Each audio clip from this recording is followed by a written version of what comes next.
വേലുപ്പാടത്ത് വീട്ടിൽ കയറി ആക്രമണം നടത്തി ഭീകരാന്തരീക്ഷം സൃഷ്ടിച്ച പ്രതി പിടിയിൽ.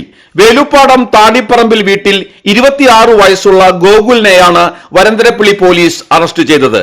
മെയ് 8 രാത്രി ജനകീയ സംരക്ഷണ സമിതി വേലുപ്പാടം കിണർ യൂണിറ്റ് പ്രസിഡന്റും മേഖലാ കമ്മിറ്റി അംഗവുമായ ചെമ്പൻ വീട്ടിൽ ഹംസയുടെ വീട്ടിൽ അതിക്രമിച്ച് കയറി ജനൽ ചില്ലുകൾ തകർത്ത സംഭവത്തിലാണ് അറസ്റ്റ്. സംഭവം നടക്കുമ്പോൾ ഹംസയും ഭാര്യയും മാത്രമാണ് വീട്ടിലുണ്ടായിരുന്നത്. സംഭവത്തിൽ ജനകീയ സംരക്ഷണ സമിതി പ്രതിഷേധിച്ചു.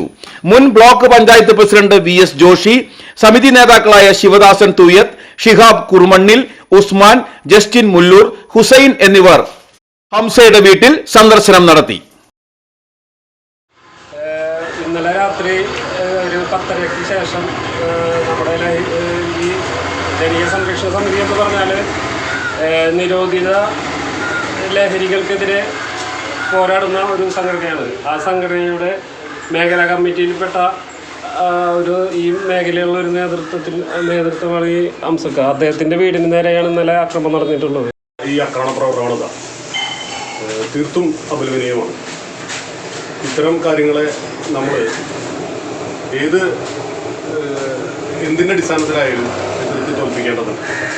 കാരണം വീടെന്ന് പറയുന്നത് നമുക്ക് ഏറ്റവും സമാധാനവും അതുപോലെ തന്നെ നമ്മുടെ സന്തോഷവും നൽകുന്ന സ്ഥലമാണ്. ഇന്നലെ രാത്രി ഒരു 10:45 പിന്നെ ഒരു പയ്യൻ അത് ഗൂഗിളിനാണ് അടുത്തത് താമസിക്കുന്നത്. അവൻ വന്നിട്ട് പിന്നെ എൻ്റെ നേരെ ബൈക്കിൽ എറിയും. കൂടെ ഞാനിവിടെ ഇരിക്കുന്നു. പിന്നെ നോക്കുമ്പോൾ എന്തിനെ എറിയുന്നു ഇരിക്കുന്നു. പിന്നെ ഞാൻ ചെറുപടേനെ കണ്ടിട്ട് എറിയുകയും ചെയ്യും. അങ്ങനെ വളരെ പ്രയാസകരമായ രീതിയിൽ ഞാനപ്പോൾ ഉള്ളിലേക്ക് വീടിൻ്റെ അകത്ത് കയറി.